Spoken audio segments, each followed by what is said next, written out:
Ça va être une vidéo rapide aujourd'hui pour bien vous faire remarquer que toutes les constantes d'équilibre que vous allez croiser, en fait, il y a la même logique derrière. Mais pour ça, il faut avoir bien intégré un point essentiel. Une constante d'équilibre est toujours associée à une équation bilan bien précise. Par exemple, quand vous avez découvert la constante d'acidité, Ka, dans le chapitre sur les réactions acide-base, vous avez sûrement retenu la formule du Ka, mais est-ce que vous avez retenu l'équation bilan associée au Ka? Si ça vous dit rien, c'est qu'il y a un problème. Le Ka est toujours associé par définition à l'équation bilan suivante. On met un acide dans l'eau. L'acide est noté AH et ça fait une réaction acido-basique. L'intérêt de connaître cette équation bilan précisément, c'est que vous n'avez plus besoin de retenir la formule du Ka. Il suffit de retenir la façon dont on calcule un quotient de réaction en général. Les concentrations des produits au numérateur, les concentrations des réactifs au dénominateur, sauf pour les solides ou les liquides ou le solvant, où on met 1. Il faut juste savoir que la constante d'équilibre, c'est toujours le quotient de réaction à l'équilibre. Donc il ne faut pas choisir n'importe quelle concentration, mais les concentrations d'équilibre.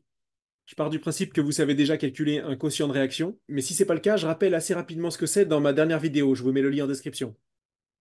Vous avez aussi vu le Ke, qu'on appelle le produit ionique de l'eau, et vous avez appris par cœur la formule pour calculer un produit ionique.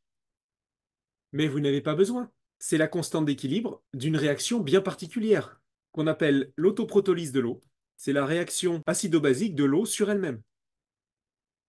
Et là aussi, si vous savez calculer un quotient de réaction, vous allez retomber naturellement sur la formule du Ke. Vous mettez les concentrations des produits au numérateur, et il faudrait mettre les concentrations des réactifs au dénominateur, mais on n'a que deux espèces chimiques liquides, donc ça fait 1 et 1. Et on retombe sur l'expression du Ke que vous avez dans vos cours. Si vous continuez la chimie en post-bac, vous rencontrez aussi un Ks, qu'on appelle un produit de solubilité. Ça, c'est quand on veut dissoudre un solide dans l'eau. Ici, du chlorure de plomb, par exemple. L'expression de la constante d'équilibre Ks sera construite de la même façon. Si vous avez l'équation bilan en tête et que vous savez calculer un quotient de réaction, vous ferez comme d'habitude, la concentration des produits au numérateur, avec une puissance 2 ici parce qu'on a un coefficient stoichiométrique 2, et les concentrations des réactifs au dénominateur, mais comme c'est un solide, on met 1. Et vous retrouverez la formule qu'il y a dans vos cours, qui est un produit avec les concentrations des ions, parce qu'on a enlevé la division par 1 qui sert à rien. Il faut toujours prendre les concentrations à l'équilibre. D'ailleurs, je ne l'ai pas mis à la ligne au-dessus.